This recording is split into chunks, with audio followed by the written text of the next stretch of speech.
बाबा बागेश्वर धाम सरकार शुक्रवार को देवघर में घोषणा की कि वे देवघर में 7 दिनों तक अपना दरबार लगाएंगे और यहां कथा सुनाएंगे, प्रवचन करेंगे, साथ ही लोगों की पर्चियां भी लगाएंगे। बाबा बागेश्वर से अनुरोध करेंगे कि उनके अनुयायियों के यहाँ कोई भूत प्रेत या बुरी आत्मा निवास न करे और उनके कष्टों का हरण करें। अभी अभी आप देख रहे हैं the biggest news. The biggest news में आपका स्वागत है। आगे बढ़ने के साथ आप लाइक और कमेंट भी कर दें। यदि आप हमारे चैनल पर नए हैं तो सब्सक्राइब भी कर लें।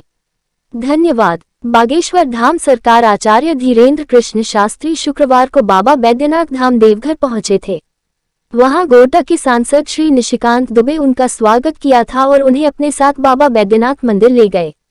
वहां आचार्य धीरेन्द्र शास्त्री बाबा बैद्यनाथ की विशेष पूजा अर्चना की। इस दौरान उन्होंने वहां के पांडा समाज, संत समाज और अपने समर्थकों का भी धन्यवाद ज्ञापन किया। वहां उन्होंने बाबा का रुद्राभिषेक किया। इसका जिक्र उन्होंने अपने कथा वाचन के दौरान किया।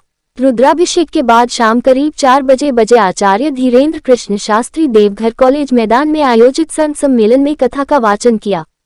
कथा वाचन के दौरान उन्होंने गोड्डा के सांसद निशिकांत दुबे से अनुरोध किया कि वह यहां अगले कार्यक्रम तय करें और 7 दिनों तक प्रवचन की व्यवस्था करें। उन्होंने कहा कि देवघर आकर वे बहुत ही अभिभूत हुए। उन्होंने हनुमान और भोले शंकर के बीच संबंधों का भी जिक्र किया और बाबा बैद्यनाथ के नाम पर हर हर महादेव के नारे भी लगवाए। उन्होंने अपने प्रवचन के दौरान कहा, धर्म विरोधियों ने उनके कार्यक्रम को रद्द करवाया था। वो पहले ही झारखंड आना चाहते थे। उन्होंने जिक्र किया कि हमारा कार्यक्रम पलामू में था, जिसे सरकार की अनुमति नहीं मिली। इस कारण हमें अपना कार्यक्रम रद्द करना पड़ा। उन्होंने कहा कि गोड्डा सांसद निशिकांत दुबे की मेहनत के कारण मुझे एक दिन का कार्यक्रम बाबा बैद्यनाथ धाम में मिला है और मैं बहुत खुश हूँ। एक बार बाबा बैद्यनाथ का रुद्राभिषेक करने से, पूजा करने और जलाभिषेक करने से हम देवघर के निवासी हो गए हैं, ऐसा महसूस हो रहा है। उन्होंने कहा कि बाबा बैद्यनाथ ने बुलाया तो मैं पलामू से पहले ही देवघर आ गया हूँ। यहाँ के कार्यक्रम का परमिशन भी मुश्किल से मिला। अब आए हैं तो हम जाने वाले भी नहीं हैं। आचार्य धीरेन्द्र शास्त्री ने यहाँ के कार्यक्रम पर बहुत सारी बातें की। उन्होंने 12 ज्योतिर्लिंग की भी चर्चा की। उन्होंने कहा कि 12 ज्योतिर्लिंगों और 51 शक्तिपीठों में एक पीठ है बाबा बैद्यनाथ की नगरी। बाबा बागेश्वर धाम सरकार आचार्य धीरेन्द्र शास्त्री ने कहा कि बाबा बैद्यनाथ की पूजा कर हम देवघर निवासी होने जैसा एहसास कर रहा हूँ। उन्होंने भगवान हनुमान और भगवान शंकर के एक ही होने की बात बताई। उन्होंने अनुरोध किया कि माथे पर टिका जरूर लगाएं। सनातन का झंडा सभी लोगों के घरों के बाहर लगे और अंदर राम जी को बैठाने से आपको आत्मिक सुख और शांति मिलेगी। हिंदुओं से राम दरबार की प्रतिष्ठा व चरित्र को भी बनाए रखने का अनुरोध किया। राम जी की भक्ति से हनुमान जी की कृपा प्राप्त होती है। उन्होंने कहा कि भोले शंकर के 12 श्रृंगार होते हैं, जिसमें जटा, चंद्रमा, गंगा, त्रिपुंड, त्रिनेत्र, त्रिशूल, भस्म, रुद्राक्ष माला, नाग, नंदी, डमरू और व्याघ्रचर्म महत्वपूर्ण है। इन सबों की उन्होंने अलग अलग व्याख्या भी की और खूब जिक्र लगवाएं। उन्होंने कहा, कथा एक बहाना है, दरअसल हमारा मकसद हिंदुओं को जगाना है। हिंदू जागेंगे देश जगेगा और यह हिंदू राष्ट्र घोषित होगा। उन्होंने कहा, आप हमारे साथ दीजिए, हम हिंदू राष्ट्र देंगे। उन्होंने कहा कि हिंदू जागरण नहीं होने तक चैन से मैं नहीं बैठूंगा। हिंदुओं को जगा कर रखूंगा और देश को हिंदू राष्ट्र घोषित करा कर रहूंगा। कहा था कि एक दिन ऐसा आएगा, कोई बागेश्वर धाम का पागल हमें बुलाएगा और झारखंड में भी सनातन का झंडा लहराएगा। और जो हमें रोकते थे, सुन लो कान खोलकर, ठटरी भरेगी। हाँ, हम पीछा नहीं छोड़ेंगे। देखो, हम किसी भी धर्म के खिलाफ नहीं है, हम हली उल्लाह वालों के खिलाफ हैं। हाँ, अब भारत में मेरे भारत का बच्चा बच्चा क्या बोलेगा? ऐसी कोई गली नहीं जहां बजरंग बली की चली नहीं।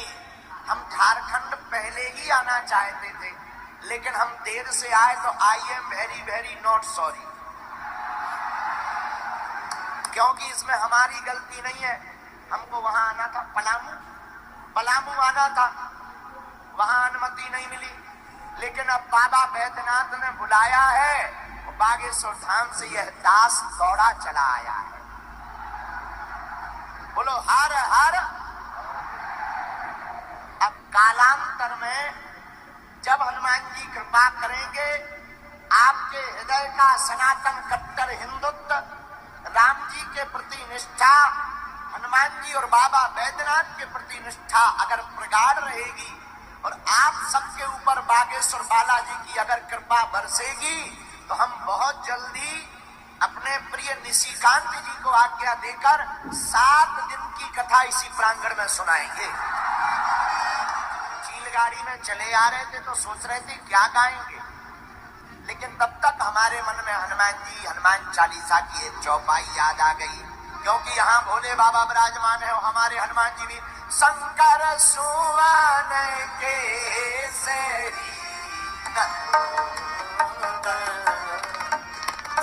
शंकर सुवन हाथ उठाकर गाओ, तो भावन महादेव है। लोग देवघर वालों को भविष्य पूछने की आवश्यकता नहीं है, भूत भविष्य और वर्तमान तीनों को राइट फाइट करने वाले देवता बैद्यनाथ भगवान यहाँ पर विराजमान है। महादेव का 5वां श्रृंगार है त्रिनेत्र, 3 नेत्र हैं, सबके 2 होते हैं, शंकर जी के 3, एक एक्स्ट्रा। भोले बाबा का हर काम अतिरिक्त ही है, एक एक्स्ट्रा है। तो किसी ने पूछा बाबा हमारे तो 2 ही नेत्र हैं, तुम्हारे 3? शंकर जी बोले नहीं, 3 सबके हैं, पर किसी का बंद पड़ा, हमारा खुल गया। ये यहाँ पर हम लोग ध्यान लगाने को कहते ना, इसे बाबा का 6वां श्रृंगार सुनो। बाबा का 6वां श्रृंगार है त्रिशूल। अच्छा, ये त्रिशूल क्यों लिए रहते शंकर जी, क्या आवश्यकता है? त्रिशूल है संहार का प्रतीक, संहार करने का, लेकिन त्रिशूल में भी 3 नोक रहती, 3 नोक निकली रहती है। ये किसका प्रतीक है? ये जो त्रिशूल में 3 नोक निकली रहती, ये त्रिताप निवारक है। दैहिक, दैविक, भौतिक, ये जो 3 प्रकार के ताप होते हैं, जो शंकर देव महादेव की पूजा करता है, त्रिशूल के बल पर महादेव तीनों तापों का विनाश कर देते हैं। और इसका वर्णन रामायण में भी आया है, हम नहीं कह रहे। रामचरितमानस में गोस्वामी कलिकुल शेखर पावन अवतार श्री तुलसीदास जी ने लिखा, दैहिक दैविक भौतिक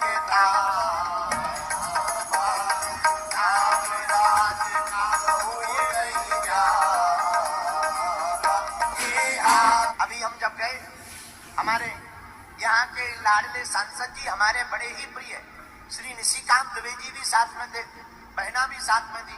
खूब धक्का मुक्की हुई, बहुत भीड़ थी, जगह जगह पागल ही पागल थे।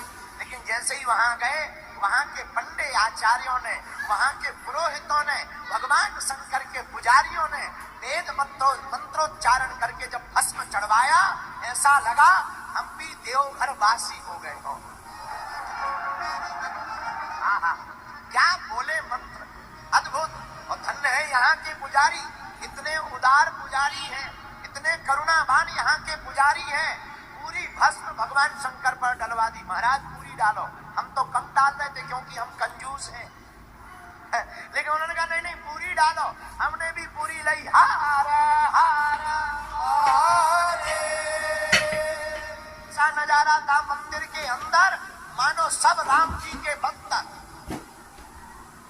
ऐसा नजारा था मंदिर के अंदर, लग रहा था सब राम जी के बंदर हैं। भैया हम तो देवघर आकर के धन्य हो गए, यहाँ की भक्ति देख करके धन्य हो गए। धन्य है यहाँ के लोग, धन्य है यहाँ की भक्ति, धन्य है वासी। और भारत के लोगों, हम तुम्हें प्रार्थना करेंगे आज बागेश्वर धाम के मंच से एक बार जरूर आना चाहिए द्वादश ज्योतिर्लिंग में भगवान बैद्यनाथ के दर्शन करने को। जो झारखंड के देवघर महादेव के दर्शन करने आएगा वो 100 भी शिव बन जाएगा,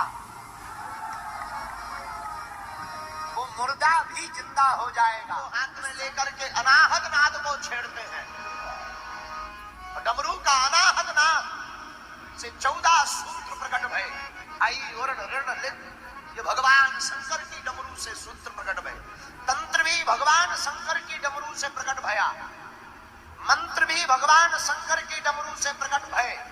और मेरे पागलों, कोई तंत्र से परेशान हो, 1.25 वर्ष तक जिस प्राण प्रतिष्ठित शिवलिंग के पास में डमरू रखी रही हो, उस डमरू को घर में लाकर ओम नमः शिवाय का जाप करते हुए अगर अनाहत नाद कर दिया जाए, कैसा भी तंत्र मंत्र हो तुम्हारे घर पर नहीं रह पाएगा।